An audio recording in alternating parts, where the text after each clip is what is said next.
evening, everybody, and welcome to Banner and Chance. We've got our full team of 3 players right now.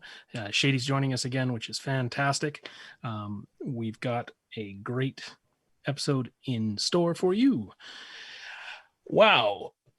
So it's been a big week. I thought we would start with introductions of the players and their characters and ask them the question, if you were at a best friend's wedding, would you have chicken, fish, or something else? Take us away, Shady. Oh, hello. I am Shady, and I play Runt. She is a young human rogue, and I'm pretty sure she would have chicken, fish, and any other sort of meat she could get her hands on. Not bugs. If they're available. Cool. Hi, I'm Luna, and I play Geen. She is a human monk. And at a best friend's wedding, she'd probably go with fish, because she's from Kozakura. And I'm Brad. I play Rogar Norixius, the Dragonborn Paladin, and I don't think I'd be having anything. I'd officiate. Yo. Well, I'm Tim, your DM, and I think we better talk about what happened last time on Banner and Chance. Our party had left Harrowdale, and they were on board the merchant ship, the Dancing Sword. With its crew of 26, they felt relatively safe. It gave us a chance to have Geen and Rogar find a quiet spot and really contemplate how far they'd come and what were the big clues and plans that they needed to share. Meanwhile, Bill Korn, our gnome friend, and Runt played dice all night long with the sailors of the boat as they came and went from their shifts. We found out a little bit about the crew of the Dancing Sword. We found out that the Chantian paladin Griffaro may have some gastric issues. Griffaro brought forth a chest, and in that chest there were letters and gifts from the High Harvestress. The session before, our parties had advanced, our players had advanced to level 6, and so all of this is going to take on a slightly different tone. Geen and Rogar went to bed, and as they awoke shortly after, Runt found her way to her cot, or underneath it, and Bill Corum fell asleep in his oatmeal.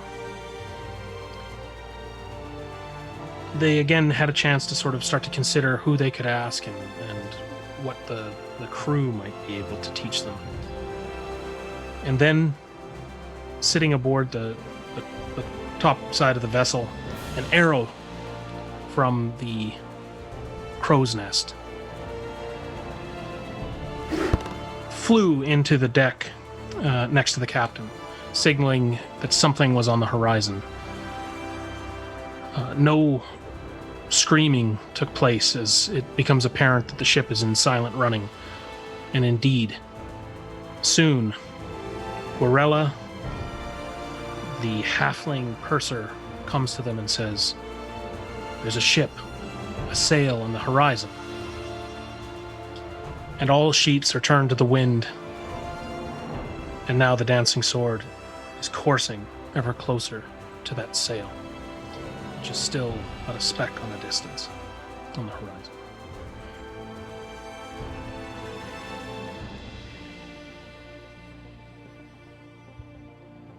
It's time to begin episode 20. This is 20, everybody. Wow. The title, 3 Sheets to the Wind. You're on the deck of the Dancing Sword, Geen and Rogar. What would you like to do? I'd like to seek out the captain if at all possible. You can see the captain since you're standing so tall, you can see the brim of her hat and forehead standing next to the pilot. She seems to be talking to her first mate, contemplating their next move. A staircase up to that deck, is just off to the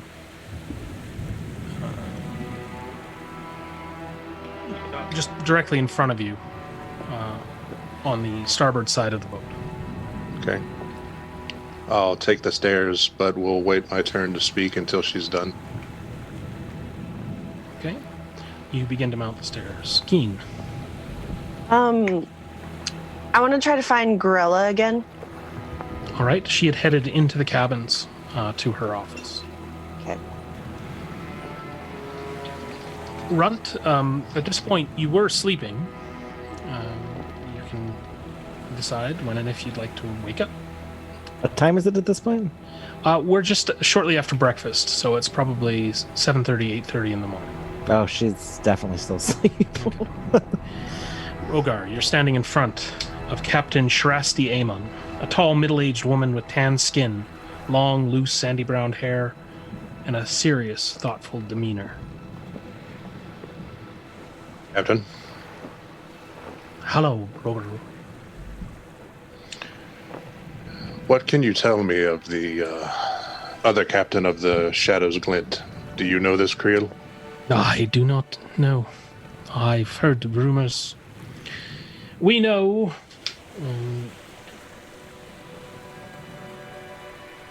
of his name alone, Malfear, but I've not met him.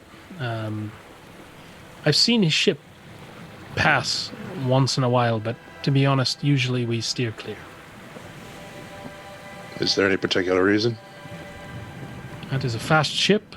It's known to not stand for blockade or any kind of barrier. Yeah, we would not want to get in its way. There was a time, a long while ago, a ship that I'd come in contact with when I was but a midshipman. And we lost that ship. It was captained by Malfear's father.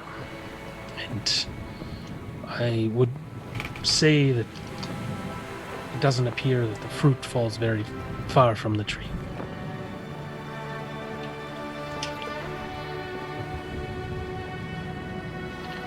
And if we come abreast of them, what then? I was going to ask you that. We are not heavily armed. We're rigged for speed right now. It will take us better part of 5 hours here to reach them at this pace, but we're making headwind.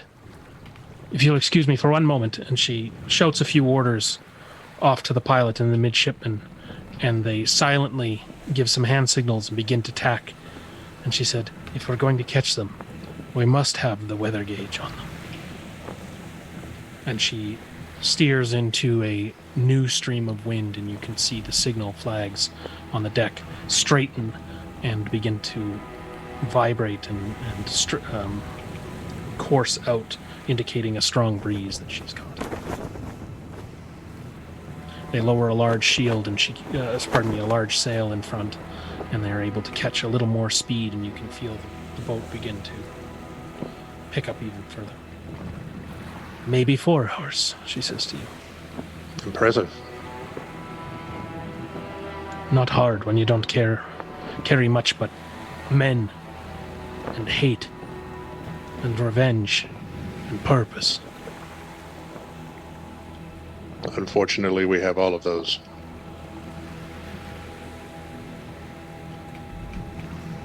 A twisted melange. We'll see you next to Malfear. We'll see you next to the Glean. It's about time someone puts her to the bottom, as far as I'm concerned. But 30 children. I'll worry about the children.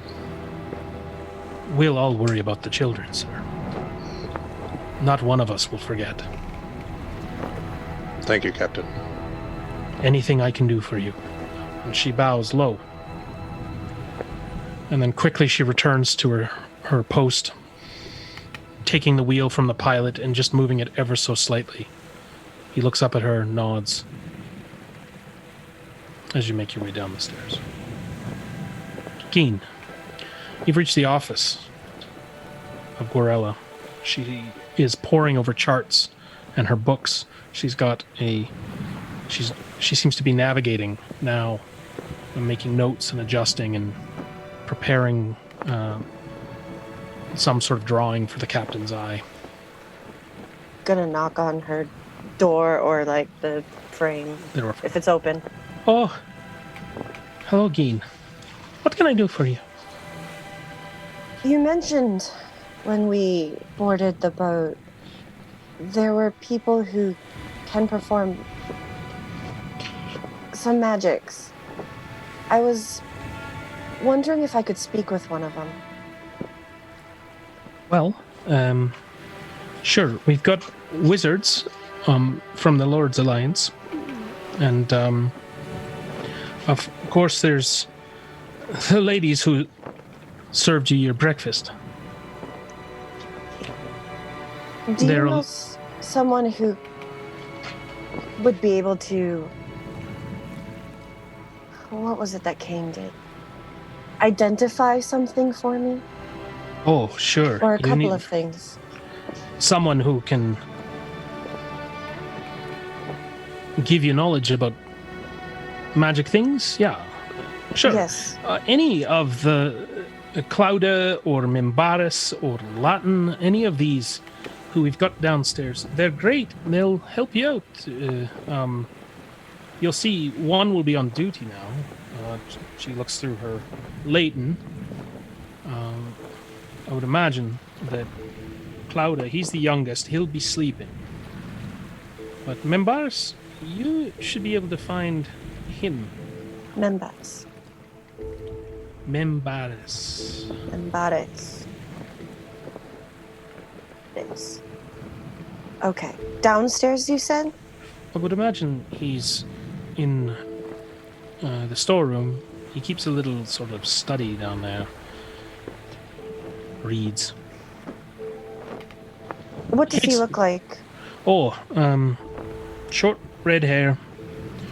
He's tall. Older man. Okay. I don't think you'll miss him. Okay. Then I'll go look for Membares. Thank you. You check the next level down.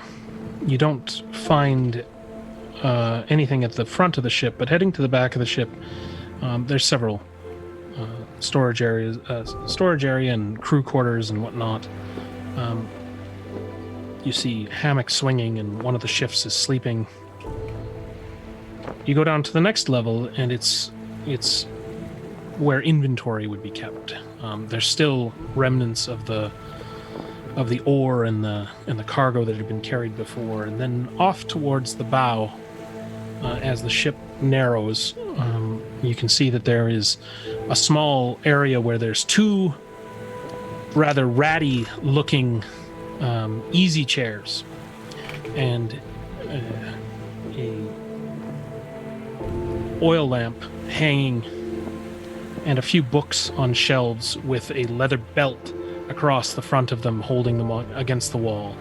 And there you see a figure in this easy chair with a large tome, and he's turning it and flipping it open and reading through it. Red hair. Red hair. Okay. I'm gonna just find something to knock on it to get his attention. He sort of looks up, and he's got a long pipe in his mouth.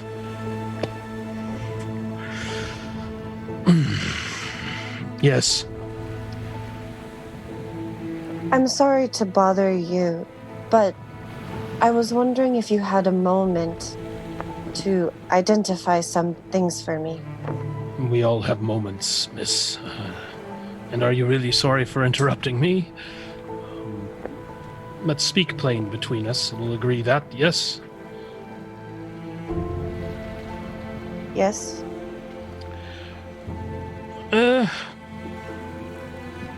I don't mind doing this work for you, but as you're cutting into my personal time, I would ask a small fee. How much? It depends on what you're looking at. I can take a look at it. If it's difficult, I'll charge you 2 gold, and if it's easy, I'll charge you 20 silver. Okay. It's 2 items.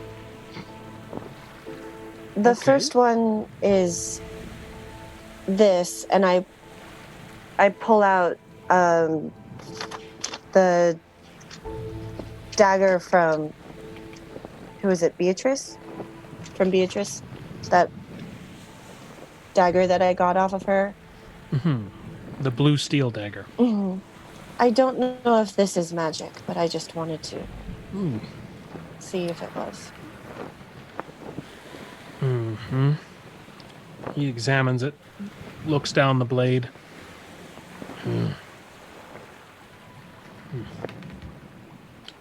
Well, I can tell you this weapon is from the Shadowfell. Rare, but no, not magical. Okay. That'll be 2 gold or 20 silver. Well, let's say that was easy. 20 silver. Okay.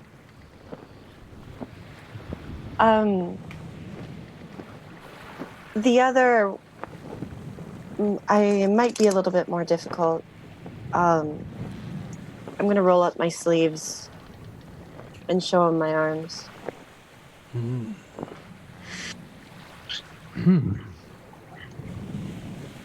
Well, I can tell you at a glance that. And he waves this kind of knuckly hand over it, and for a moment, this silvery moonlight flashes on your skin, and you can just see the faint outlines of almost a wrapped lace.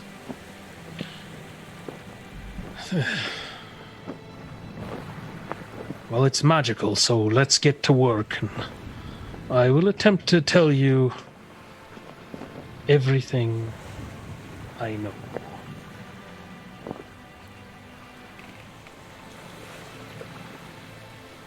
And he will. And I will search feverishly through my notes.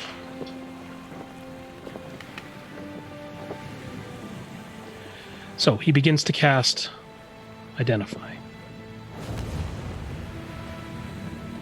His eyes close.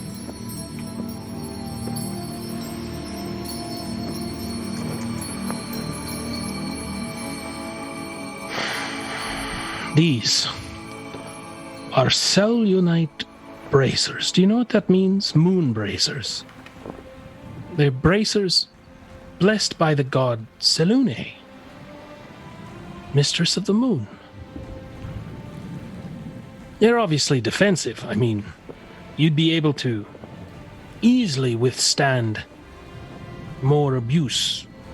They'll make you tougher of skin. And he turns them over in his hand. But they do one thing that is special. You see, once a day, after every rise and fall of the moon, whether seen or not, you'll be able to open a door and step through it. We magicians, we wizards, we call this a dimension door. You can simply think about a place that you've been. You can open the door and you can step through. I will write down everything that this means for you. That's within the fee. Is there a limit to distance? Huh. Well, that's a really good question. Because if it's anywhere, I'll write it down for you. I promise. Whoops. I've got it written down, but I don't have it written down on me. So it'll be able to cast a Dimension Door spell, in addition to acting as this mage armor. Okay. He does tell you that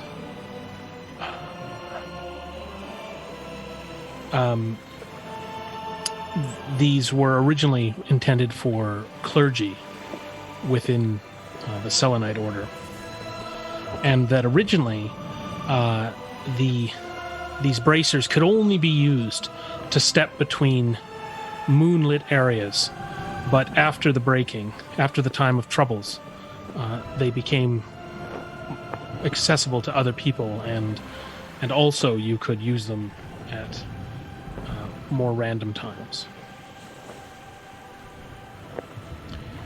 He gives you a little wink and he says, "Don't lose these." well, they look like tattoos now, so I don't think I can. Well, you can take them off. You just have to try.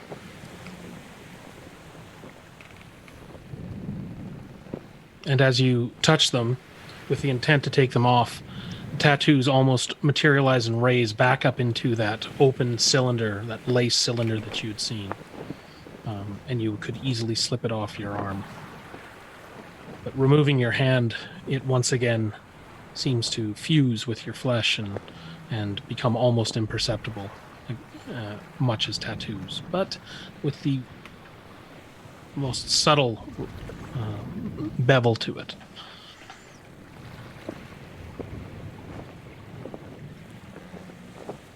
Can I do anything else for you? That will be another 2 gold. That one was tough. Yes. No, that was all. Thank you. Okay, And well, I'll give him his money. thanks. You wouldn't happen to have gold in exchange for silver, would you? I do. Oh, don't worry about it. I tell you what, come back if you have anything else you'd like me to do. Okay. And he happily takes the 20 gold and the 2 gold and the 20 silver, and begins to puff on his pipe again and says, "Wear them in good health," and immediately begins to bury his face back in his book. The voyage will continue, so I'll ask Griffaro. You see him moving around. Bilk has gone back to bed. He did that before we left last time. The day will begin to wind on. Is there anything that you'd like to do before we let the sailors get on with the day? I did want to try and see if Dedit was still available or if he was still busy. Sure.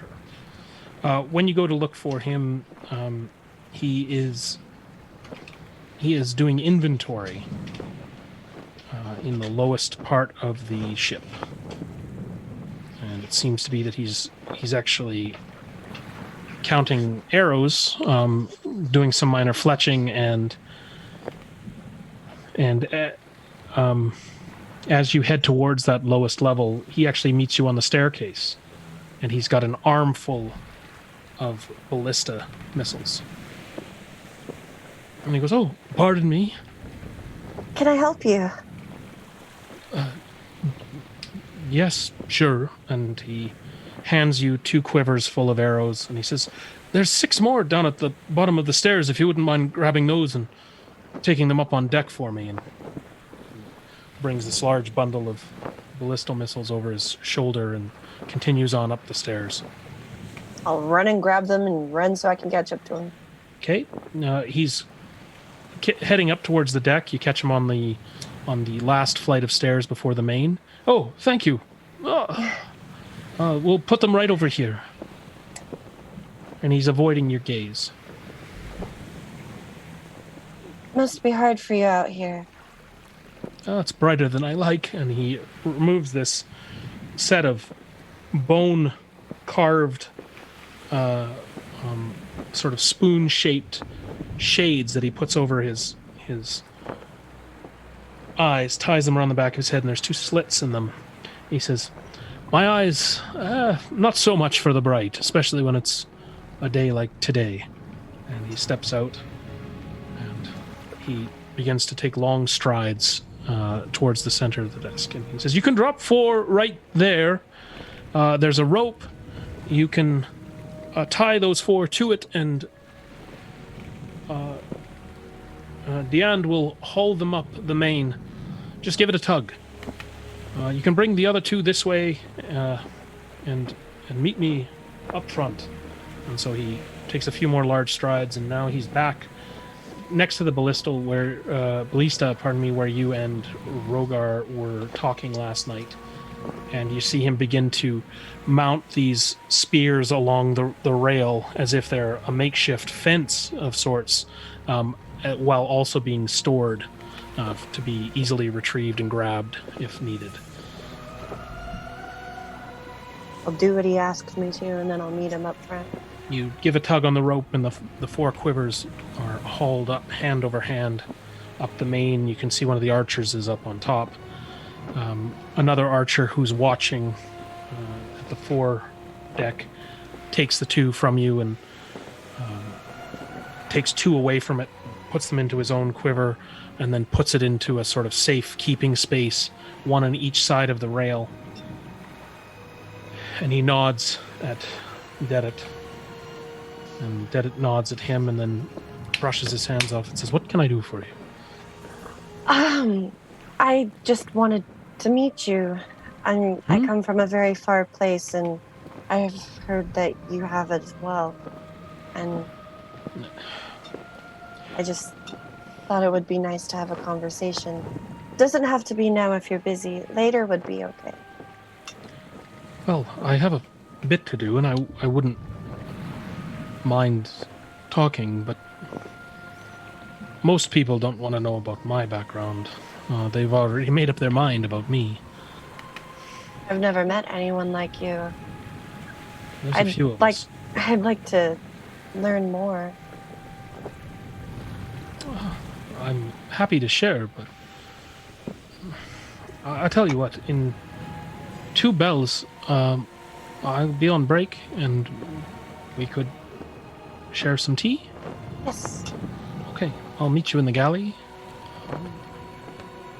and happy to make your acquaintance. I'm Dedit. I'm Geen. Pleasure, Geen. And he bows low, sweeps his hand underneath, and he says, "Now, if you excuse me, I must get back to work. Much to do." And he takes a few more long strides and very deftly moves around the main mast, and you see him disappear back into the... It continues on like this, and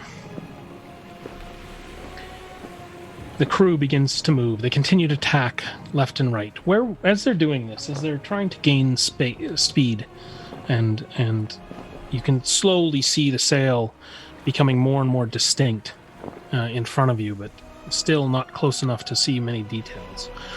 What would we find you doing? I would go wake up Runt if she's not up yet. She is not up yet.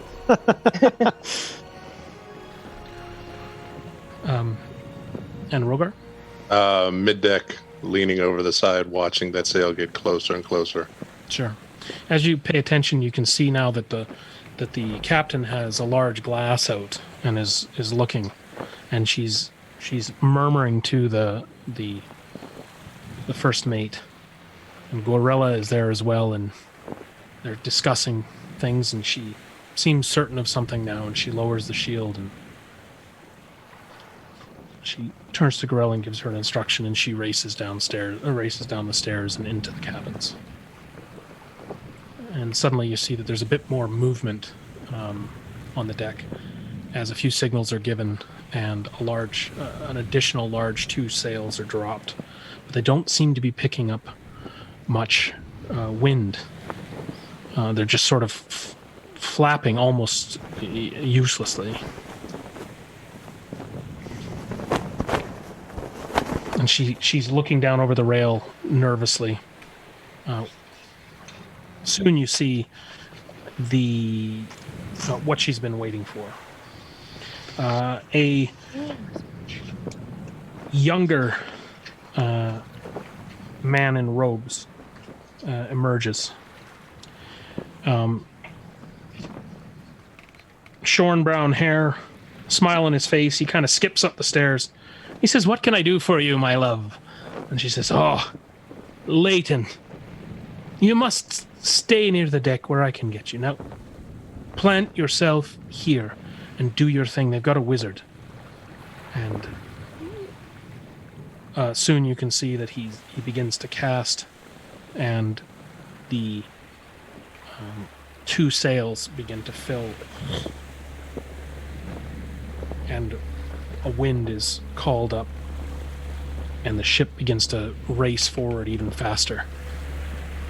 And she's looking over the rail, and after a few minutes, she's talking to the first mate again. She says, "We need more speed." And that's all you hear on the wind, and then the murmurs quiet between the two of them.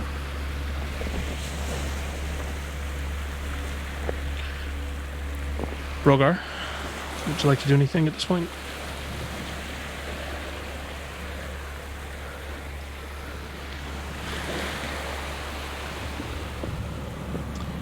I'll let you stop me if you're able.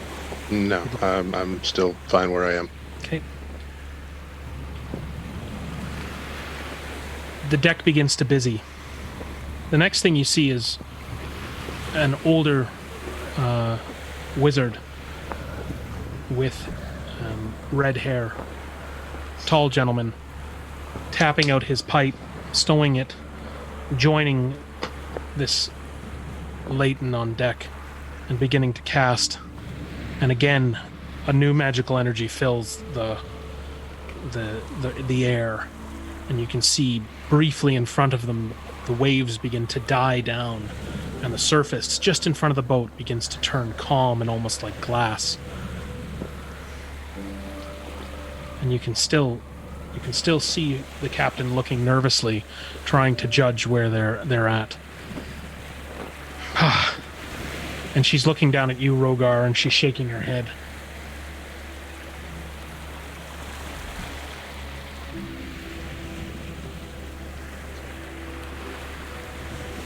She begins to pace nervously back and forth on the deck. I'll approach her at this point, taking the stairs the same way as before. On her return pace, she notices you. "Brother Rogar." She takes a drink from a wine flask. "Well, yes, what can I do for you?" Is there anything that I can do for you? "You're big enough. Plant your feet here," and she puts you in front of the wheel. "You see that boat? And you see these sails? Blow." And she chuckles. And everybody seems to have a good laugh. "No, Rogar, the problem is they've got wizards. We've got wizards.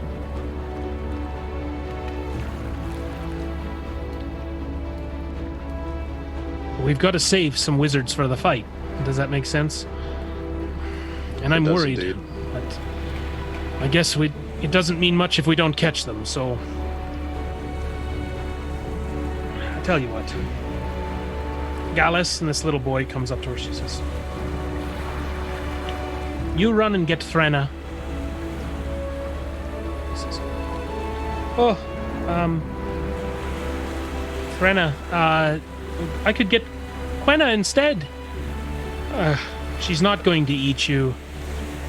Go get either one of them. I don't care. Just get them." He runs down. And a few moments later, you see one of the cooks coming up onto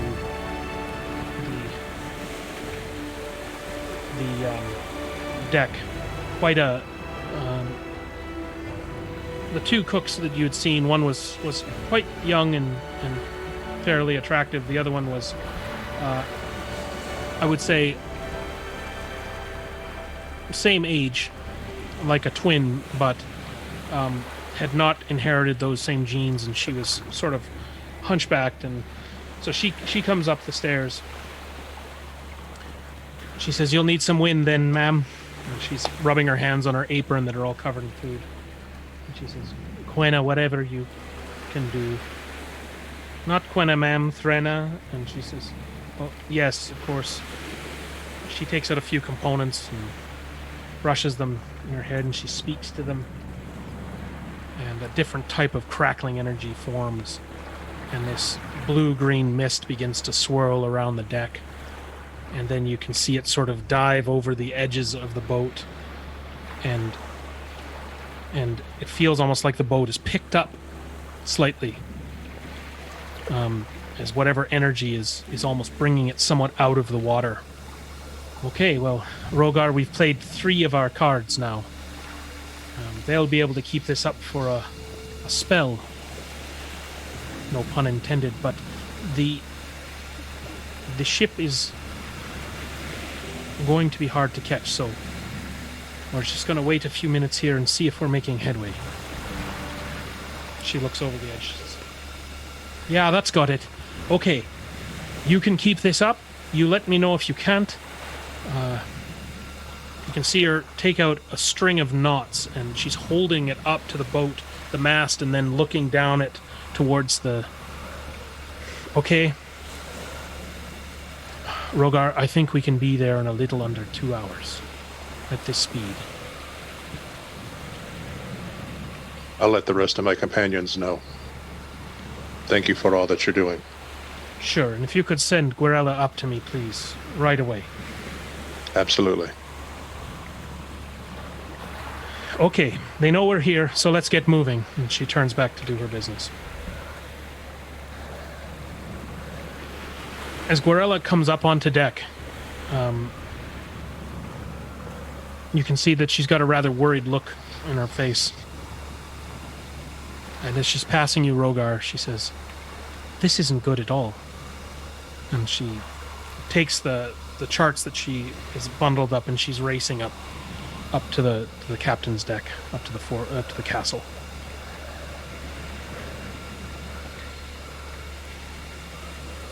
The boat is starting to hum now. You can see that several of the Lord's Alliance Guard are coming up, and they are donning armor. They are sharpening weapons, making sure that they're tuned. A woman in robes has emerged. The kitchen is being packed away. Bowls of hardtack and some dried fish are set out on the table in the corner, but the main table has been covered with a stained white canvas and an assortment of herbs and bandages, and some blades and other medical implements have been arrayed out. Sand is being cast on the floor. And it's only then that you notice that this floor of the galley is also stained with years and years of crimson and blood. The ship is getting ready for battle. Where do we find you? Going to search for the other 2. Search Geen and for Runt? Geen and Runt. Okay. And Griffaro, for that matter. Okay. You find Griffaro in the cabin with Bill Quorum. They're talking. Griffaro looks up at you and says, What's happening? 2 hours. 2 hours, aye. And he takes you can see him begin to take out his maul. He puts it in the corner. And for the first time you see him take out a long sword. And he's begins to look down the blade and make sure it's tuned. Bill Quorum sort of looks up at you and says, what do I do?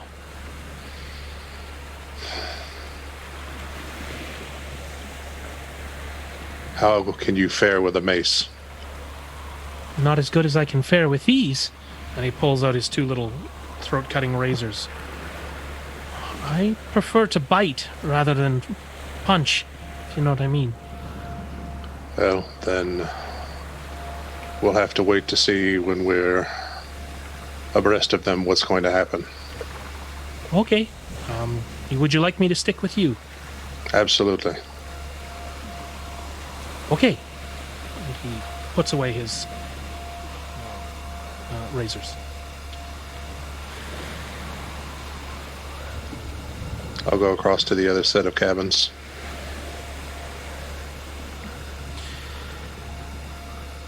You can Right. hear murmurs from people passing you in the hall say, "Is it the Shadow's Glint? It might be."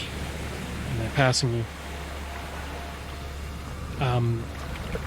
You see Geen. Do we find you in your cabin? Well, I would have gone to see Runt as soon as I finished talking to Dedit, just Okay. to see if she was awake. And depending on how much time had passed, I would be either talking to Dedit or in my room. Okay, we haven't had 2 hours yet, and Okay. he's now hustling. About an hour has passed since you talked to Dedit. Have you stirred Runt at this point? Yeah, I would have gone immediately to her after I spoke to Dedit the Okay. first time. So before Rogar is around, let's back it up. Tell us what are you and Runt doing? Well, I'll open up her door and see either if I can see her, and if I can't see her, look under her bed. She's out. She's sleeping Like under her bed. drool, hair sticking up, the whole Gold still held nine. clutched to her chest. Clutched to her chest. Okay. I look for something big and heavy in her room, like a trunk or something. There is a chair next to a table. Is there anything heavier? The beds themselves, but they're all nailed to the wall. There's Then the door. I'll take the chair, and I'll kind of get up to where I know her head is under the table or under the bed, and then I'll just kind of slam the chair down as hard as I can on the Okay. floor, and then I'll sit in it. Sure. We'll go ahead and. She yeah. wakes up suddenly. Up! Don't hit my toes! Oh. She kind of leans out. Good Yeah? morning. What do you want? You should get something to eat. Oh, We might be. did you bring food? I didn't, but I could go fetch you some. But you should get some food within you. We might be in for something within the next few hours. Something? They saw a ship ahead of us. I don't know how much time until we meet them. But it's, And you hear movement in Griffro's room now as you're saying this. Does this mean we get to fight? maybe. We get to Most kill likely. somebody. Yes. Okay, So- let's go. Okay, Rogar, you are at the door at this point. Okay. We'll open the door. All right. Nearly bowled over by Yeah. an overzealous little runt. Whoa. Sorry. I came to tell you. They say 2 hours.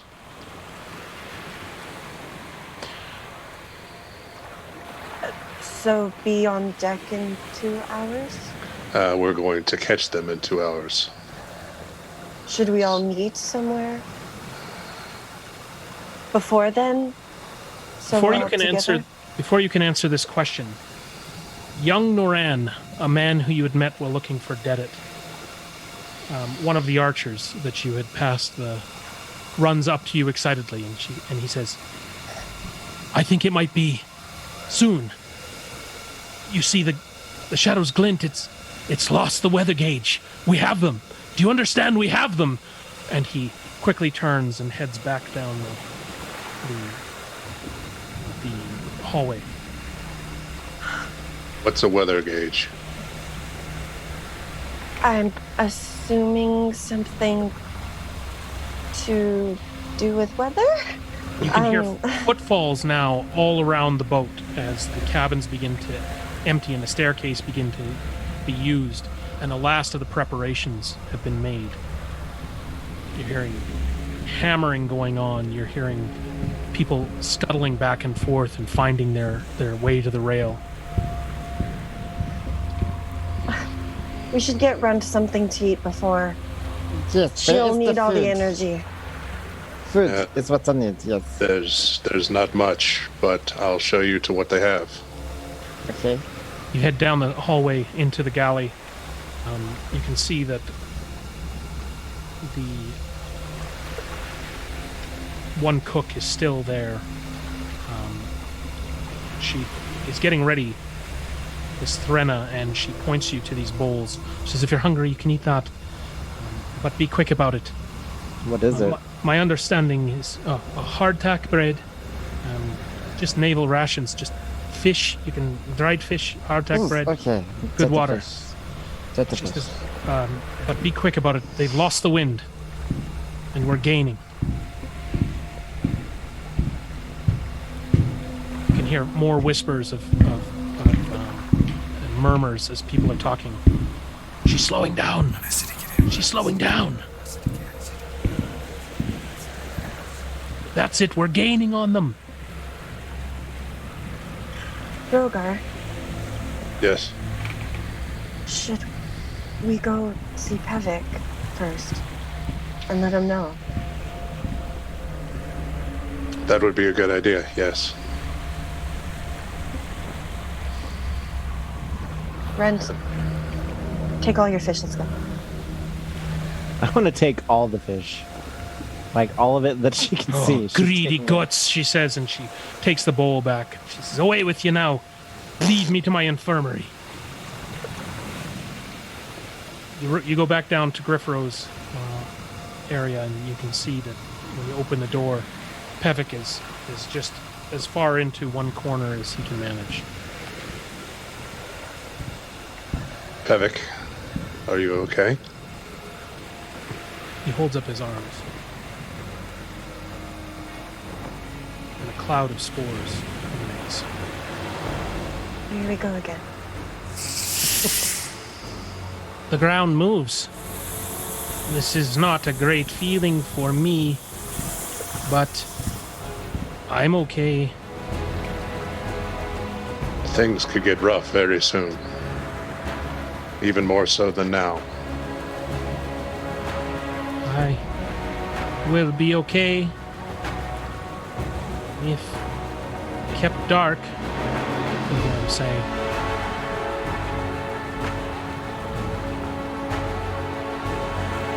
This is the safest place for you for now. No harm will come to you.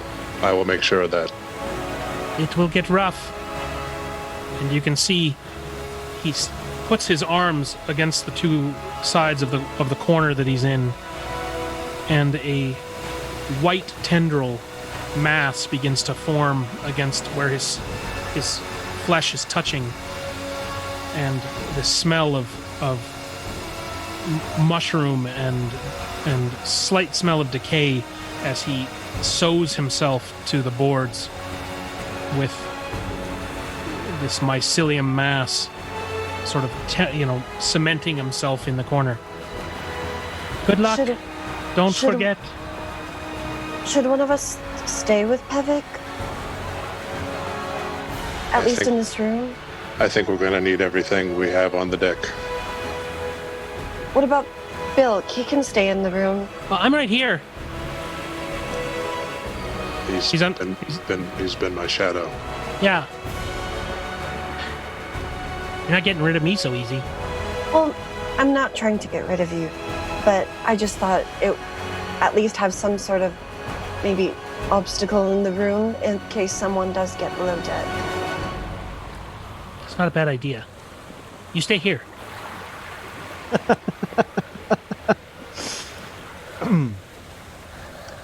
Let's go! And he starts to tug at your, and then you can see him footfall down the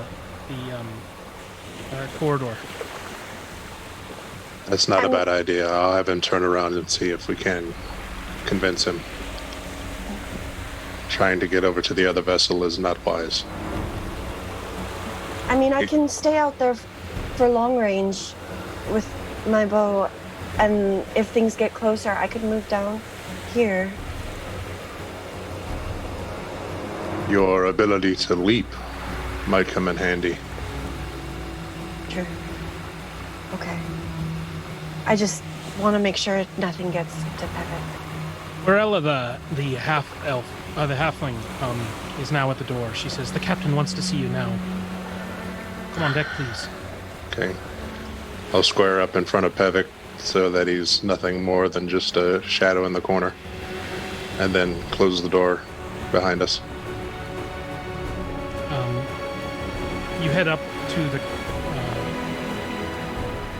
castle deck, and the captain turns away from her charts. She says, "They've lost the gauge already. We're gaining on them." I don't know how he's being so stupid. Could this be a ploy? Be doing it on purpose. If they know they can take us. Morella says, "No, this is what I talked to you about, Captain. This is what I've been afraid of." Morella, it's old wives' tales. You don't worry about that. And she says, "How do you want to play this, friends?" No, don't worry about what. I'd like to hear what she has to say. It's just a myth. These parts, these rocks, you see these? And suddenly you see in the mist that's sort of forming around you, there seems to be a almost like craggy teeth heading out, dark black rock spires that are jutting out of the water. And you can hardly see them. They're not very big at this point. Some around here say this is called the Titan's Maw. It's a remnants of the time of troubles.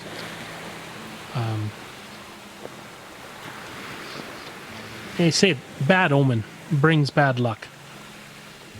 Brings more than that, says Guerrilla.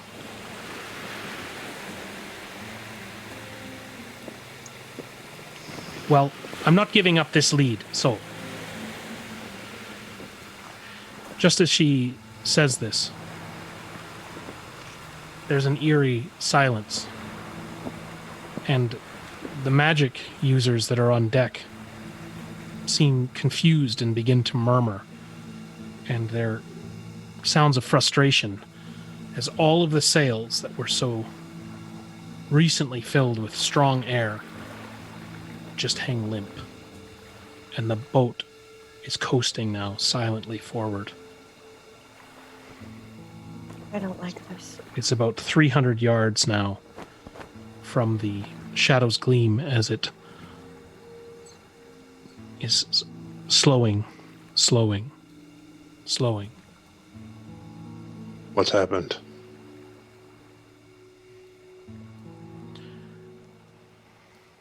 Well, what's happened? She turns to the magic users. Says, I don't know. I can't draw upon any energy here. It's the same for me, madam, says Guerrilla. Whatever is here is stopping me from reaching my power, too. I'd like to try a divine sense for me of channeling divinity to determine good from evil. To see if it works for me. You feel I'm gonna knock an arrow. you feel the sense that you could contact your god, but it feels thick, like far away, like you're an apprentice An again. obstruction, yeah. The boat is now slowing, and you're only about 250 yards behind the Shadow's Glint. I've got to get that name right. The Shadow's Glint. It's the same for me as well. So all magic doesn't work Well, anymore? I can contact Helm, but he seems distant.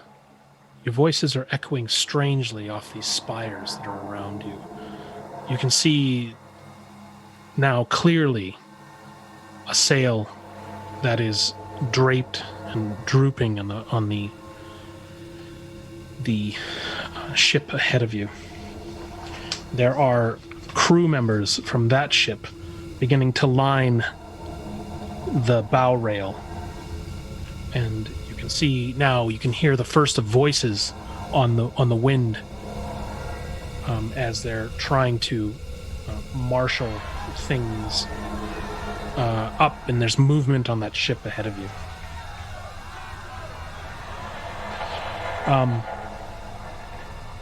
Out of curiosity, can I just roll up my sleeve real quick? You can, yeah. Does the bracer still look like a tattoo? It's there, yeah. It seems like it is less bright than it was, but it still looks like a tattoo. It seems that divine magic is still accessible to some extent.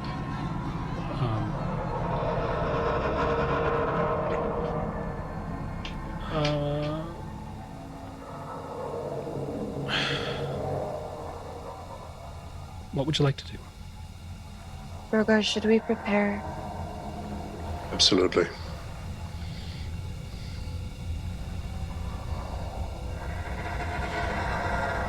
I'll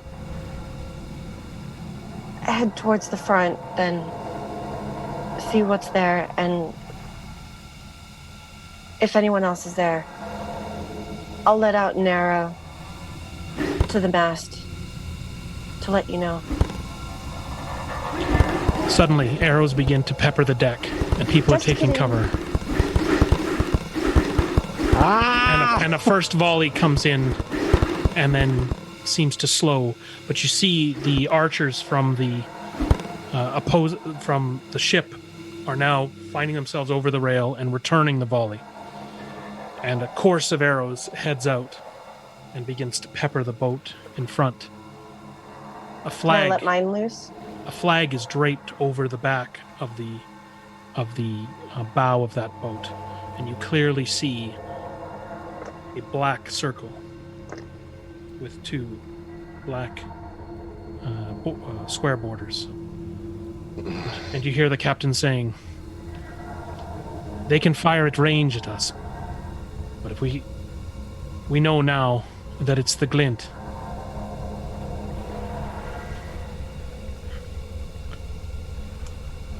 I'll go with the other archers. And I'm gonna take off to where those guys are. You hear a sound of drums growing and echoing confusingly off of these spires, but they're not coming from the glint.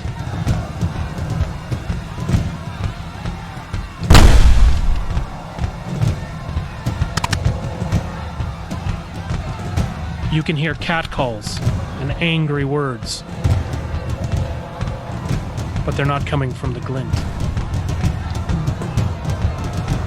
Oh, gods!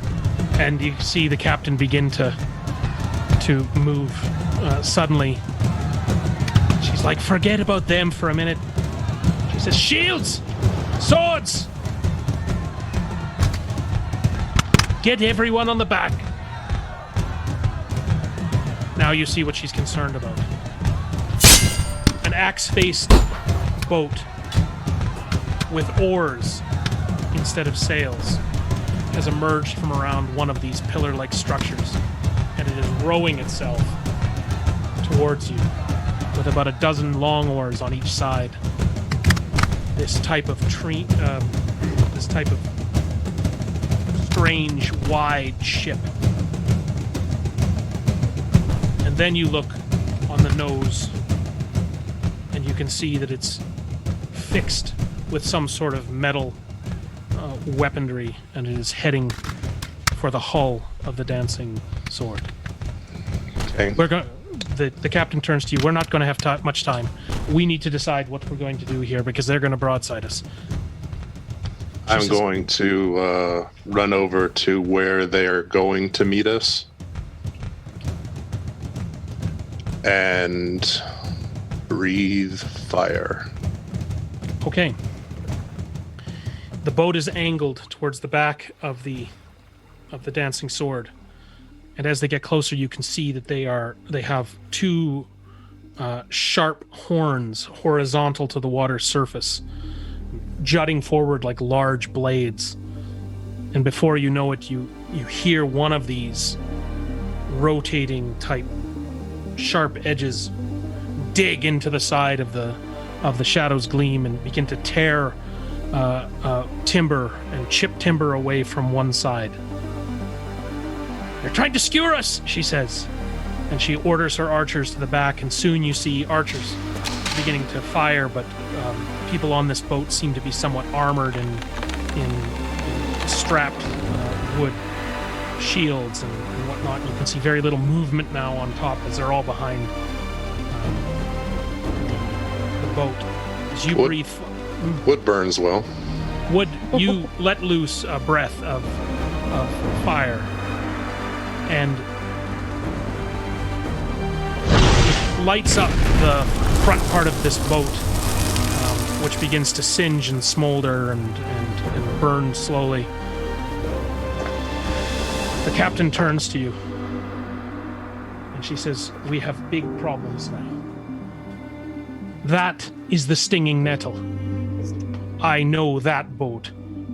And she points at it. She says, "It will tear us apart, and it doesn't need wind." And you can see the boat has taken its chunk and now has arched away, dipped its other set of oars back in, and is cutting a wide circle and readying for another attack. Her archers continue to pepper the top of this boat, but it's not having much effect because it's just hitting armor, and they're looking for places and trying to find their arrow into the oar holes. But it's just not, it's so fortified that they're not getting through. The ballista at the front is trying to let off the odd shot, and they manage to sink a couple, and one of them even arcs high and enters the deck, and you can see that it's shattered something, and it disappears from view as it heads into a lower floor, and it's arching around now, and it's racing back towards you, picking up steam. They have a mind to sink us, that's for sure. She says, "Whatever we're gonna do, we better do it fast." From my spot, I'll yell, "Gain!" I'm running back to Rogar then. I was with the archers the whole time. And you can see that the Lord's Alliance guards have now lined the deck, and they're getting grappling hooks ready, and they're beginning to spin them. "We'll bring them up alongside and try to hold them." Soon the boat courses again, and once again that deep axe blade and that horizontal blade dig into the side of the boat, and you can hear it scraping and tearing away timber as it moves farther down this time. But at this point, the Lord Alliance guards throw their grappling hooks and haul this boat in towards it, almost using it as a makeshift dock. And that's when they begin to board it.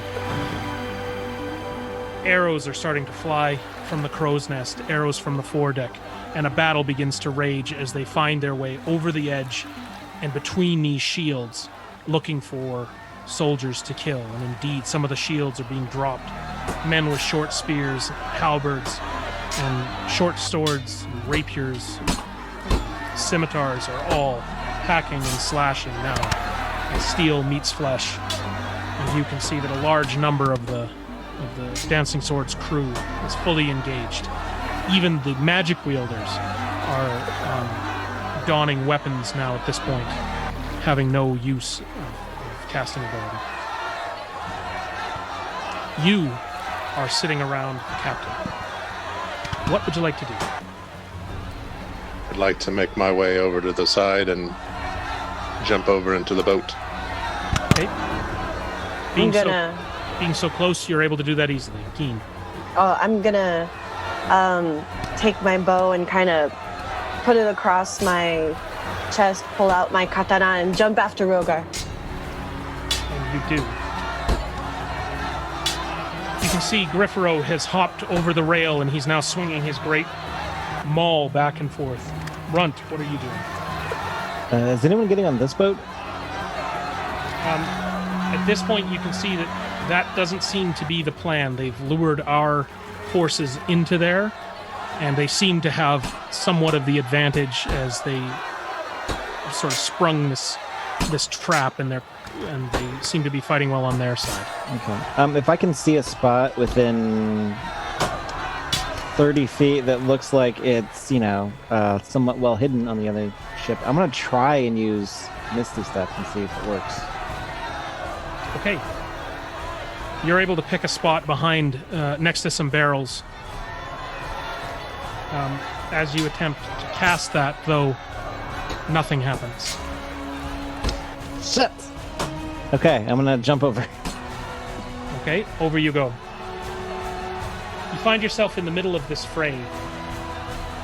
The last thing that you see of the captain is that she had taken to arms, and now she was moving to the rail herself. As you land on the deck, Geen, in front of you is an older woman wrapped in rags. She's wielding two cleavers. She looks like she's not that skilled with cleavers, and you imagine that this is some sort of a soothsayer or something coming at you. Witch-like in appearance, and begins to hack and slash towards you and dance with these two meat cleavers stained with blood. In front of you, Runt, people are fighting, and there are a number of skirmishes taking place. Nobody's engaging you specifically, but there are you see no less than 4 opportunities where it's person on person. Rogar, when you come over the rail, you are met with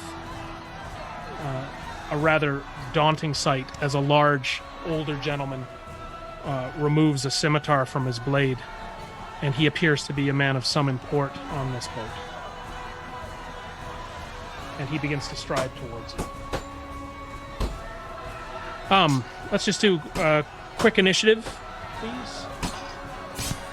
And we'll be running 3 separate encounters at this point.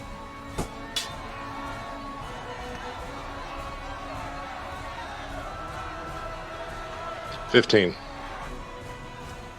16. 26. Good. Ooh. The sea hag wades in on you, Geen, and she makes for you with a scream and a run, and she begins to run at you with these 2 cleavers. Okay? Okay. But you were the first to act. Okay. Then I'm going to go ahead and try to take my first attack with my katana longsword and just try to bring her down with that one first. Okay. I haven't done this in a long time. 10 plus 6. That's 21 to hit and only 7 damage for that first attack. 7 damage. Ah! She screams wildly at you, and then strikes out twice with these 2 large cleavers. Do I get my second attack and bonus action before she does that, or no? Yes, of course. Pardon me. Oh, okay. Okay. Then for the second attack, I'm going to go ahead and do an unarmed strike so I can get my agile parry. I'll go ahead and just try to roundhouse kick her in the head. Okay. That's a 6. Ooh, that is much better. That's 23 to hit Hits. Yep. with 6 damage. On that, I'm going to try to do stunning strike. Okay. So that's a DC 13. I believe it's con. Yeah, con. She makes it. Okay. Then for my bonus action, I'm going to go ahead and do Flurry of Blows and do 2 more like a punch and then like an elbow to her face. Okay. That first one is 17 to hit. Hits. Okay. She's And- unarmored. Oh, she's unarmored. Cool. That is 9 damage, and the second one is 17 to hit again, Hit. and 7 damage. OP monk. Go ahead and call it. You just beat up an old lady. Oh man. I'm just gonna try She to drops- get her She's right dropped in her the back, cleavers. right in the back of the head, so she just falls straight onto the floor. She's screaming, ah, and she does not fall over the floor, but in her few death throes, she hits the rail between the boats and slides over the rail, and then doesn't hit the water because she's caught between the two boats. And a sudden shift of the tide, and the boats grind together, and you can just hear this crushing sound of a wet bag of meat and bones shattering. And then finally, a splash as her crushed corpse hits the water. I'm keeping an eye on Rogar and trying to stay close to him. Runt, there are 3 of the sailors and the Lord Alliance guards in front of you fighting. You know 2 of them, Brecca, McNiva, that are in front of you, both of which you were playing dice with last night. They are engaged in a furious battle with these 2 other pirates. Did Third. either of them beat me at dice? You beat them, they beat you. It was back and forth. Okay. It was dynamic all night. And they are fighting. What would you like to do? I suppose I'll help them out. Okay. And How would you like to do that? I'll run up to the first one that's engaged with somebody and do a little stab with my daggers. That's a broad-shouldered dwarf, Brecca, who you'd met. Okay. He had wild straw-colored hair, and he is finding himself locked in combat with Edmuna. She's a hunched woman with darker skin, and she is at him with a bill hook as he works his hand axe trying to parry her blows, but she's coming over top of him, and you find your way to his side. Okay. Edmuna is your target. So with my first stab, I got a 21 That'll hit. for 5 damage. And then the second one was only a 15 That still hits. for 5 plus 5 plus 5, 10, 15 damage. He is gutted and drops, and he's surprised to see you there by his side. And in a moment, he just scoops you up, and he holds you up, and he goes, "Ha ha!" And he screams at you and gives you a big wet kiss, puts you down, and she says, "Let's gamble some more, little one." And he races across the deck to engage the next person. Now you have these 2 left in front of you. Do you have another attack in you? No, that's it. That's it. Okay. So McNiva is fighting away in front of you, and we come to you, Rogar. Rogar, this man of import is in front of you.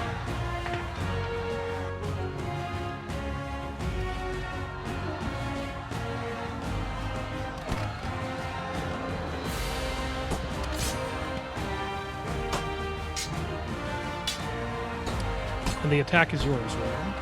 Okay.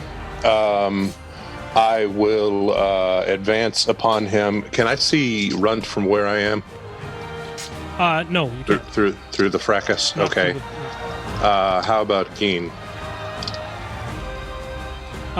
No. Okay. Right. Well, then it is just the 2 of us then. Let's see here. So a 25 and a 15.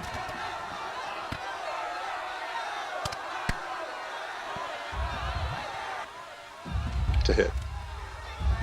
The 25 will hit. Okay.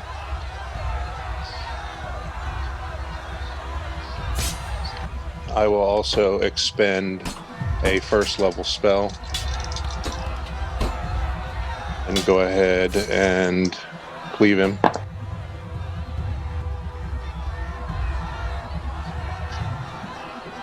$20 points of damage. Okay, how much was attributed to the spell? 9. Make that 5. Okay, 15 points of damage. 15 points of damage. He takes the hit well. You've cut away some fabric. He tears it away, and he sort of moves around you, and he begins to step in, looking to attack you with a large harpoon that he's now wielding. Do you have another attack that you want to let go of? Those are my 2. Oh, pardon me, you did do 2. All right. A 7 for the first, and the second is a 23 That to will hit. Does the 23 hit? It does indeed. Okay.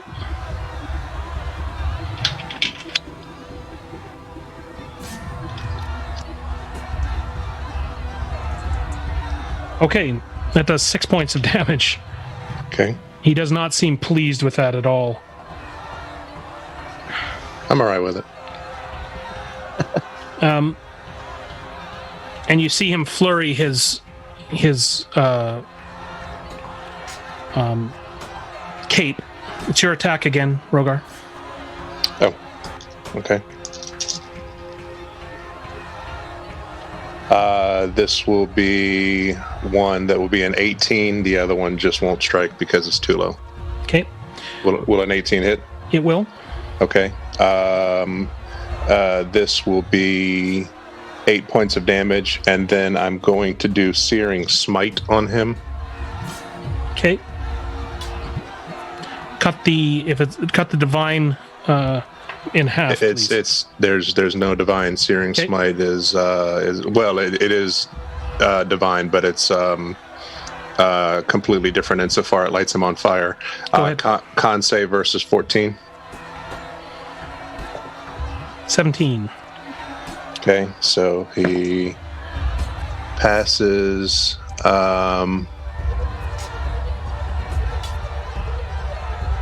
He still takes an additional 4 points of normal fire damage, but he's not lit aflame. Okay. He's not yet bloodied. He strikes out again with his harpoon for the first attack. That'll be a 9. He follows that up with an 18. 18 will hit.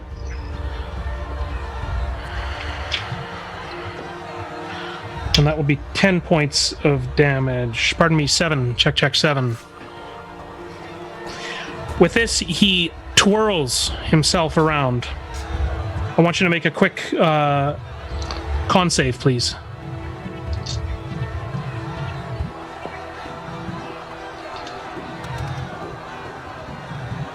$17.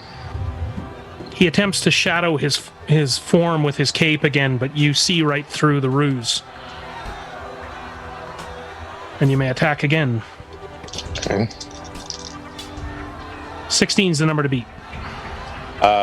Then one hit, and it will be 8 points of damage. No, I'm sorry. Yes, it will be 8 points of damage, and I will expend a second level spell.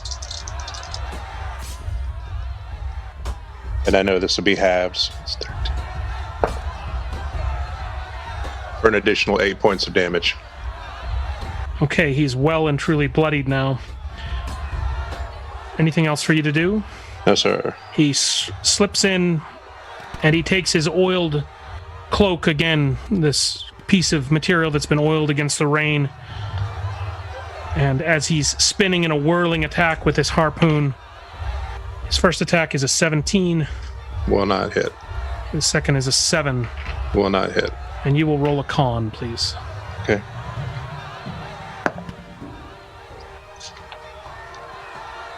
15. Okay, you again see through his ruse as he's attempting to try to confuse you with this whirling dance.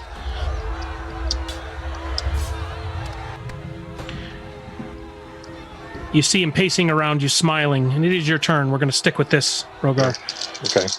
And he begins his Dragonborns, filth, and he begins to talk trash. He might not like it this time. But 16 was the one to hit, you said? I'm sorry? Yes. Okay, then both hit. For 6. And I'll expend another second level spell, my last of the day.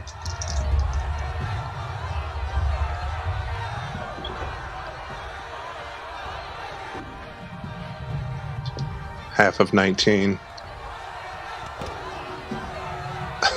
Okay. Half of 19 plus the actual damage, which was 8. Ooh. With his one remaining hit point, you see him produce a heavy crossbow from underneath his cloak, and he fires point blank at you. And he'll fire at disadvantage just because it's... Oh, no, pardon me. It's not disadvantage with the heavy. Jeez. He rolls an 8. Awesome. It kills one of his own men on the other side of the deck. And again, he twirls one more time, picking up his harpoon for the next attack. And it's back to you. Oh, Con roll. I need this time it's 13 only. You still beat him. Okay. So, All right, one final attack. Only one hits at a 10. yeah, That's 10 normal damage. go ahead and call it. Okay. I will, as he's whirling around, I will suddenly lunge forward and meet him to where the sword pierces just below the navel. And I will drive it all the way through him, look him square in the eye, grab his cloak, and push him off of my blade. Okay. He staggers backwards, a gush of blood exiting, and then you see him take 3 steps forward, drop to his knees, and fall flat on his face. Geen. Finished with your first opponent, the Sea Hag. You can see that the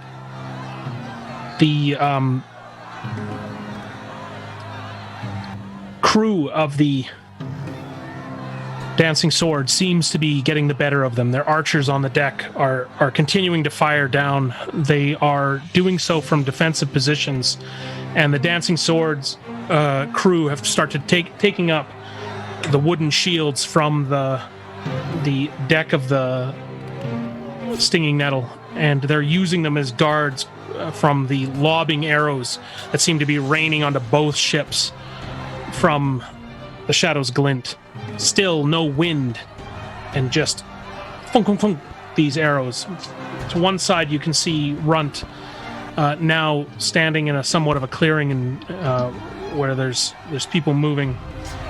A elated dwarf running from her position to engage someone else takes an arrow in the shoulder, but doesn't seem to dissuade him. The captain of the Dancing Sword is on the foredeck and commanding her men and taking parrying blows, fighting back to back with Wirella the halfling. What would you like to do? I'm gonna try to stick close to Rogar and try to find where he is, and Okay. if there's anything coming at him, coming at me, but my movement is staying near him. Okay. You see that advancing on Rogar, coming out of the hold, is a larger gentleman. Again, this one appears to be half orcish in demeanor and carrying a large cutlass, and he is moving, with purpose towards Rogar. Rogar is between you and he, and Rogar is just finishing off this twirling pirate. Is there anything behind Rogar that I can possibly jump onto to jump over Rogar and try to meet this half-orc? Sure, there is rigging that you can attempt to swing or launch from. There are tipped over barrels. Some of them may roll. There are bodies. Jump off of me. Yeah, I mean, if there's like some sort of there's a falling man who's been pushed off Rogar's blade. I mean, yeah, whatever I can, if I can jump onto like a box, jump onto him, Sure. Rogar, and then Go ahead and roll athletics. Athletics or acrobatics? Whatever you like. Okay, I'm thinking acrobatics, man. 18. That's the right call. You're able to spring off the shoulder of this falling, cloaked individual. As you push him off your blade, Rogar, and he falls back, you see the light foot of Geen hit his shoulder and spring back, flipping over your shoulder. And then you hear her engage this orc behind. Go ahead and roll for damage. Go roll for attack, please. Okay, I can take all of my full attacks and all that stuff on him. Mm-hmm. Okay. Then I'm gonna use my sword for. I'm basically doing the same thing I did to that one chick to this guy. So I'm starting out with a attack with my katana. Okay. You know it's bad when she's singing.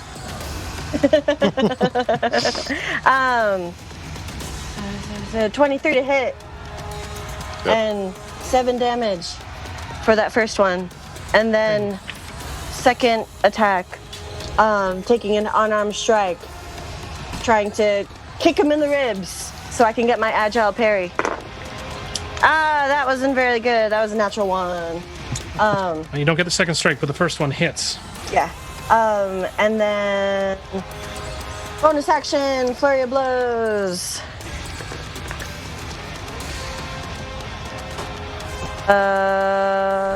That was not a D20. Why did I roll that? That was a D10. First one is a 19 with 7 damage. Stunning strike, con save 13. Second one, 23 to hit. Hits. 7 damage as well. Okay. So, yeah, 18, one of those is the magic number on this one. One of those was a stunning strike, so... Sure. Rogar, as you whirl, you can see that this large orc is now, with 2 rapiers, is moving in on... a rapier and a dirk is moving in on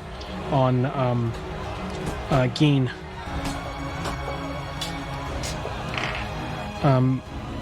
You can also see this as well, Runt. He'll go for a 19. Okay, on me. Okay, question. Because of the whole magic thing that's going on, do the bracers still work or no? In terms of the witch? Like defending me. Yes, they'll work for half. My bracers. Yes, 1 point instead of 2. For half, for 1. Okay, so because of agile parry, so that would be 15. So what was it to hit? 19. Oh, okay, yeah, it hits. I would have gotten an 18. Okay, the second one will not hit. The first hit with a rapier is a 7. And he spins quickly. His second hit missing, and I'd like you to roll a quick con save, please.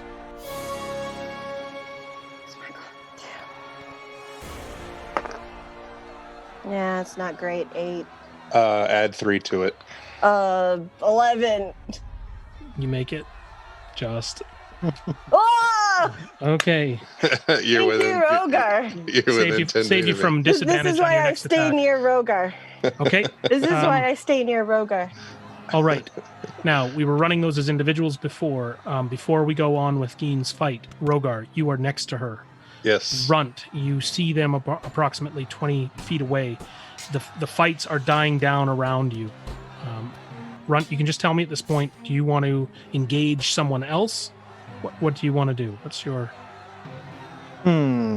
Well, seeing how cool Game looked running and doing her flippity flop she did, Runt is gonna attempt to do her own running, jump, tumble, whatever, to get up there and help Jumping off of...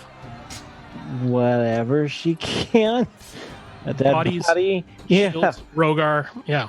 whatever. She's gonna get a 17 on her acrobatics check.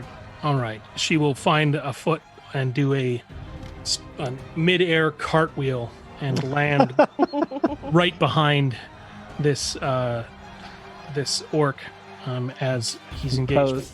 Pose. Stuck the landing. Yeah. Okay, Runt, you are now engaged with the same orc. Okay. I would like to stab him twice. You And- should attack with advantage because we're outnumbering him. Oh, oh boy. Okay. So first is a natural 20, so 27. So let me roll. Remember to take off the magical effects from your But dice. I have not been adding them because of that. Okay, awesome. All right. So this is going to be 8, 9, 10, 11, 12 points of damage. Yeah. And then second attack. I swear to God. Another crit Another crit. Woohoo. for Go Runt. 4, 5. Oh my God. And then, oh, Beautiful. that's Mwah. 4, 5, 21, 26 points of damage. Oh my goodness. Oh, Right in the kidney. bloodying this guy up as these two sharpened bones begin to pepper into his pirate flanks. That's sneak attack damage, man. Oh, no kidding. All right, Rogar, you have the choose to you can choose to break off and help someone else or engage this same. I will. I think they've got this guy pretty well taken care of. Okay. So before I do, though, I will use my bonus action first to put Shield of Faith on Runt. Okay, that'll give her an additional. 2 AC. That's already cut in half. Oh no, I'm sorry, 1 AC. 1 AC. Could Darn. mean Where the would you like to difference. head? To another target who seems to be making life difficult for one of ours. You can see that the sea witch, the halfling is lying wounded on the back rail of the stinging nettle. Bleeding, the captain is limp in one arm and trying to parry as best she can against this group of 3 pirates that are taking pot shots at her. She is not faring well at all. Then I will stand abreast of her and fight at her side. So that You'll I have to can- get up to this deck Okay. first, Okay. and you're going to move in behind these guys as they've got her cornered. Okay. All right. So athletics, or just the entirety of the movement. It's just the movement. Okay. I want to say one thing though. Yes. That is, before you reach that deck, from a high grappling position, you see a small form ziplining down from the crow's nest of the dancing sword and landing in a kind of a heap just off the rail in behind these three. And that small form stands up, and you hear this little voice, "Hey! Get off her!" And suddenly one of the men turns to one of these three. Sorry, there's two ladies and a man. One of them turns and sneers at the gnome and then begins to turn on him as you're cresting the top of the stairs.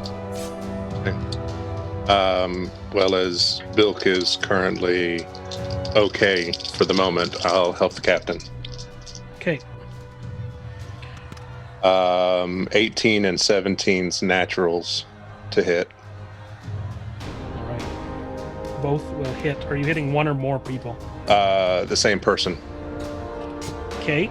So if she's bloodied somebody or if she's nicked somebody, I'll attack that exact Sure. same person.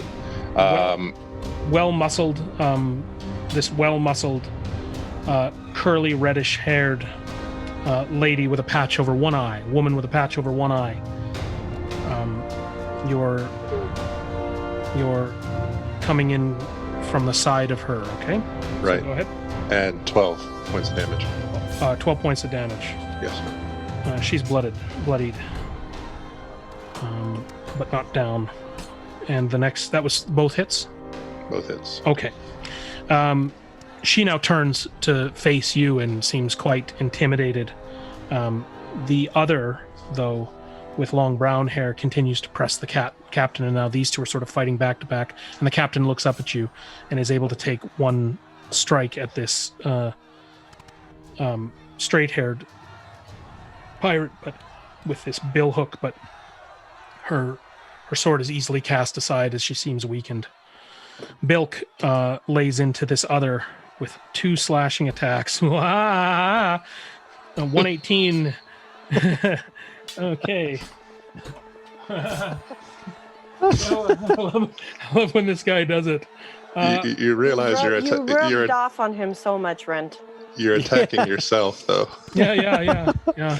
Okay. Been hanging out with me too long. Okay. 2 Yeah. slashing straight razor attacks. When you killed Grimshackle, that just awakened something in his brain. Yeah, and so he hits with one, crits with the other. Oh no. Sheeps. Good for you, Bilk. 17 points of damage drops this guy. He just just wades in there, and he's just like, and suddenly, it's just like he's, dicing onions, and this guy who seemed very confident before is suddenly he just drops his sword, falls to the floor, and Bilk looks up at you and says, "Right on, let's go." Okay. Runt and Geen, we're back to you. Okay. Still going after this guy. First attack with my katana. Second attack is just going to be some sort of like kick or punch, whatever I can get to him. Still made with advantage. Oh, snap. Okay. Then. Two of you versus one. Oh, snap. Okay. So I'll do the first one. 20 Hits. to hit. And, 18's the number. Good job. That's 8 damage. This guy's bomb. And then you good. This is the unarmed attack. 18 exactly. And 7 damage. And how does he look? Bloodied. Okay, then for my bonus action, I'll just do 1 unarmed strike. This one. Oh yeah, natural 19, and 8 damage. I'm not gonna expend my key points on this orc if he's gonna go down. Okay. He's still standing. That's okay. Runt, you were behind him. Big key. So, first attack. That's can you get in a backstab? Oh, I'm sorry. He's going to take 1 swipe at you, Geen, again. Pardon me. I would say with 2 rapiers. The first is an 18. The second is a 9. First one hits.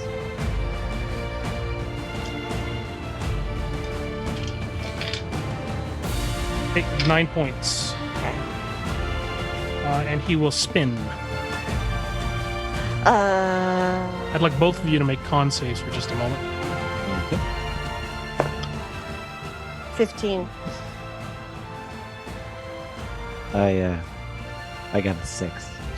Okay, go ahead and attack with disadvantage, Runt. So now is it a straight roll because of him fighting Yes. Geen? Okay. First one, I swear to God, I am not lying to you. What is happening? There you go. Hit him, Okay, girl.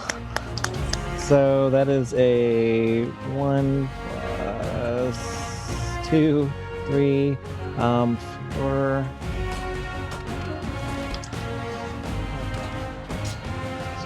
$11 There you go. for that. Second attack. Ooh, does not hit. Ooh. He is down to 1. Oh, Runt. So close. Let's stick with this just to get it cleaned up. You now see a crowd of the sailors are starting to gather around you and cheer you on. Several of them have the crew of the Stinging Nettle under guard, having given up. The fight itself seems to be winding down and is down to a few small skirmishes and people dropping swords and whatnot. This captain in front of you, this half orc first mate, lays down his rapiers in front of you and takes a knee. Geen. Sword to his throat. Just right there.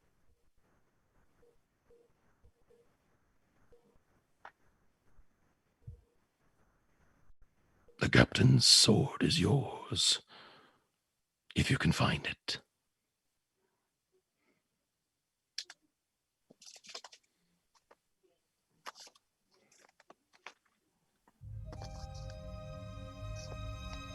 What was the captain's name? Our captain's name? I'm missing my paper with it. Sharasti Amon. Shirasti Amon. Okay, I'm gonna call out for Shirasti. She is still parrying slightly up top. I want to look for a sword. Still have a minor fight going up. I want to see if I can see a captain-looking sword anywhere.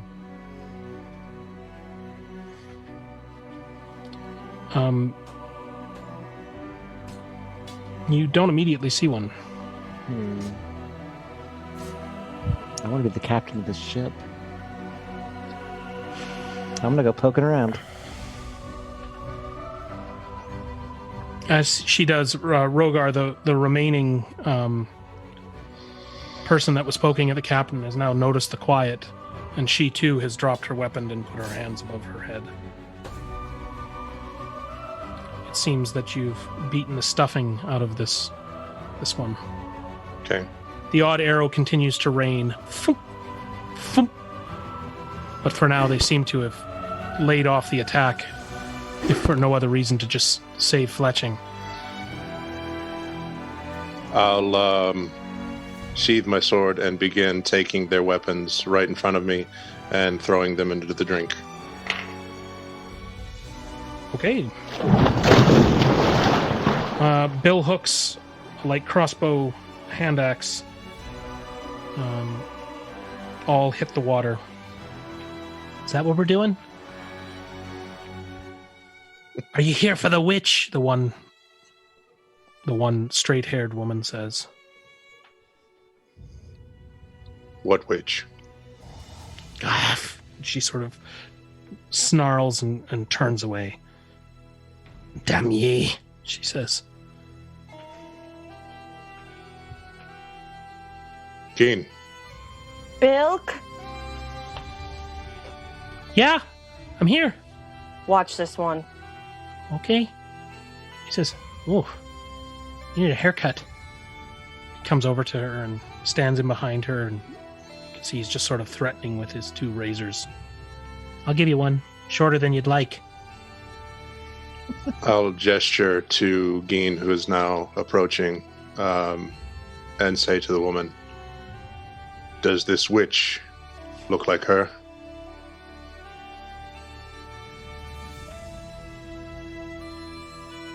Stand up close to her face.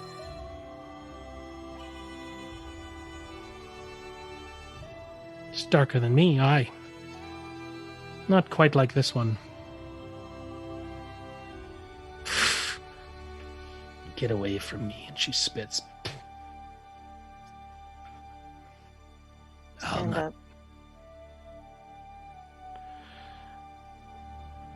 The half-orc is badly injured. You can see he's being sort of corralled by some of the men down there, men and women.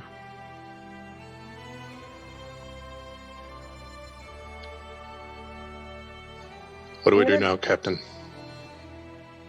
I don't know. This lady that Rogar was talking to, does she look like she's important at She all? looks like she's one of the crew. Just a crew member? Yeah. Okay. I knew she Oh. was trouble from the moment she stepped on board. Can I give her a light little whack right here and try and do stunning strike? Okay, are you trying to intimidate her, or are you trying No, to... I want to stun her. No more questions? Okay. Just stun her. Stun away. So she just has to roll a con save of 13. She makes it.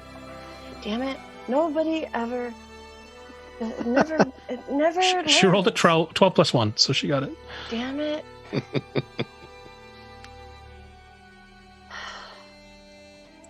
Rogar, should we keep this one? Take that. If that's what you're here for, take her and go. She's here. Aye. You can hear the orc down at the end who's been listening to this as it's so silent around them. He screams at her, "Say nothing, Tiba." I'm gonna go look for her. Okay, what were the rest of you doing? If we have the vessel, I will go with Geen. Head and Runt.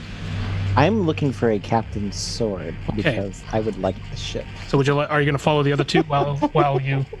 While No, no, She- they're reconnoiter? they're good. I'm looking for a sword that looks like a captain's sword. All right. You are beginning to look through the bodies and whatnot. Geen and Rogar, you head below decks. In one corner, you see a silver sarcophagi leaned up against the back of the hold on the back end of the lowest deck. It seems to be there with some importance. It's covered in runes and a bar that's slid through in two places. A belt that is slipped through and isn't locked, it's just pinned. You see another that's been tipped over, and the lid is open on it. And the one that's empty, you can see, has needles and runes, and it's lined with silver, so that anyone standing in it vertically would be unable to move, surrounded by these needles. You're not thinking what I'm thinking, are you? I'm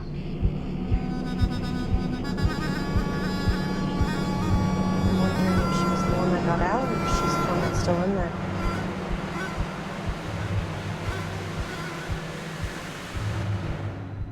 Are you prepared?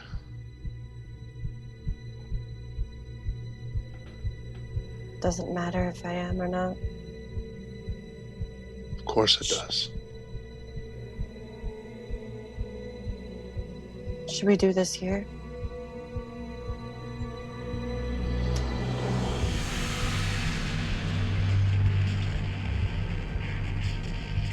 If we move it, she could be injured.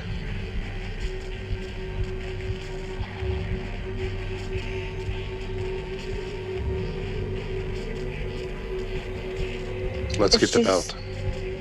If she's as powerful as they say, letting her out could doom us all.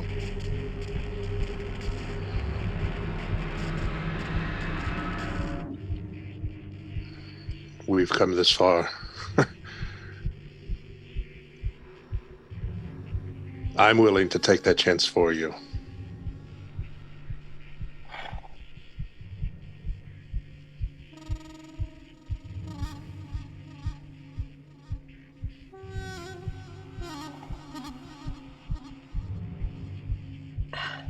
If you think it's right and you're ready and you're here with me, then okay. Okay. Approaching the sarcophagus, you said there's a belt around it?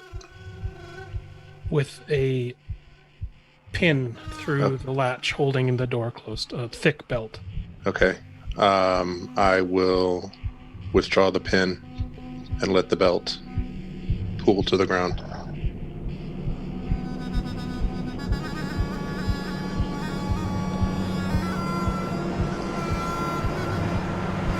The door shifts ever so slightly on its hinges, now standing loose. Now reach and open it. As you open this silver sarcophagi and you see the entrance of it, it's lined completely with razor-sharp needles. And there, standing, looking at you, is the face of a young female dusk elf. She opens her eyes wide and smiles strangely at you. Rogar,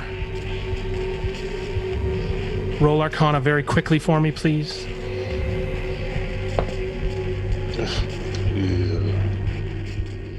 Yeah. 7. All right. You're unsure. What you see is that she's wearing vestiges of a moon laying on its back and stars above it. 5 stars adorn her robes. Geen, you notice something.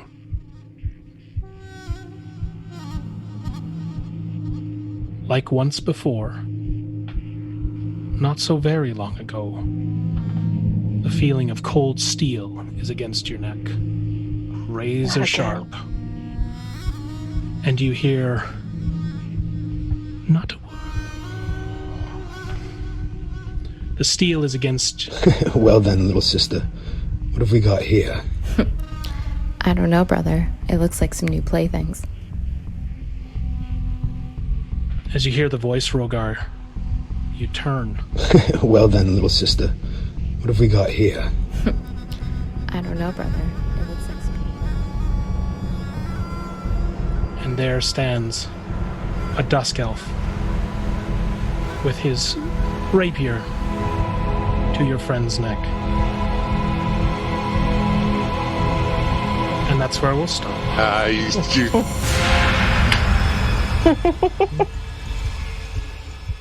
I was intense. I'm like, what's in the sarcophagus? I knew it wasn't going to be here, but I was just like, should we open this thing now? I guess we better open it now. So, big steps, everybody. All right. Hope you had fun. Yeah. Let us do what we always do. And I'd like each of you to consider what part of the show you liked the most. Which part you thought was best played by your fellow players. You know what time that is. It's time for the magic beans. Ho! It's time for the magic beans. Ha! Time for the magic. Time for the magic. Let's see who gets the magic beans. Like our friend Tipa K says, let's see who gets the magic beans. Anybody who's on the chat is welcome to cast their vote for who they thought of Shady, Luna, or Brad playing Runt, Geen, or Rogar had the best moment tonight. go ahead and make your vote now. Our man Shalta is going to add up the numbers. So, in the meantime, let's go around the table in the same order in which we had our introductions this evening. Oh, okay. My favorite part was actually Bilk going crazy, but with my fellow players, I really like that scene at the end. That was like super intense, and Brad pantomiming the door, the sarcophagus coming open, and it was like perfect with the sound effect. So I'm gonna go with Rogar. That was nice. It's Yes, pretty sir. sick. Rogar, you are at +6 beans. That takes you to +7. Luna. I mean, I can't run all those nat 20s, man. Girl. That will never happen again. That was like you 3. It was the you- advantage. That's what it was. Oh. Well, you need some sort of reward for all of those, even if you believe it's not going to happen again. You need a bean. Remember what I told you when I was testing the die? Right. That's You so used it funny. all up, Yeah. but no, you didn't. No, It was foreshadowing. still happening. So that was a vote, Luna, for Runt. Yes? Shady. Yes. Awesome. That takes you to inspiration +1. Hooray. Okay. And mine will go to Geen. Right around the table. The jumping and using the pirates Errol Flynn maneuver, flipping, grabbing onto the rigging, and getting that strike in. Fantastic. I like Okay. I like the scene. I like the Geen. description. Yeah, you were at +4. That takes you to +5. You're halfway to inspiration. So before we go to our audience who has answered now, we have Rogar at +7, Runt at inspiration +1, and Geen at +6. And coming from the Twitchverse, we have a vote with Runt in favor. Rogar, you also got several votes, but Runt, you get the bean tonight from our audience. Hooray. Okay, so that'll take you to inspiration +2. Deuce. And people were pretty happy with everything tonight, so hooray. All right. Well, for those of you who are following along on Twitch, we have I just want to make sure I got that right. Just one second.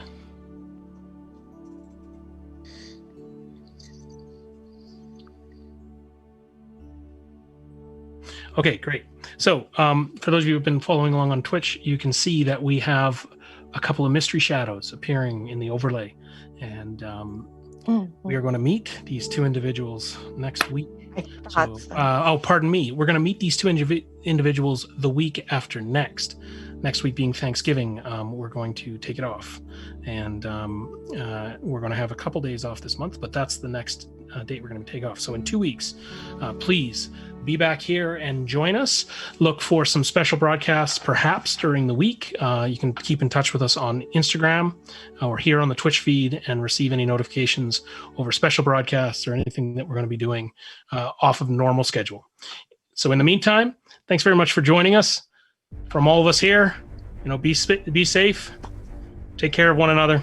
Bye. Have a great week.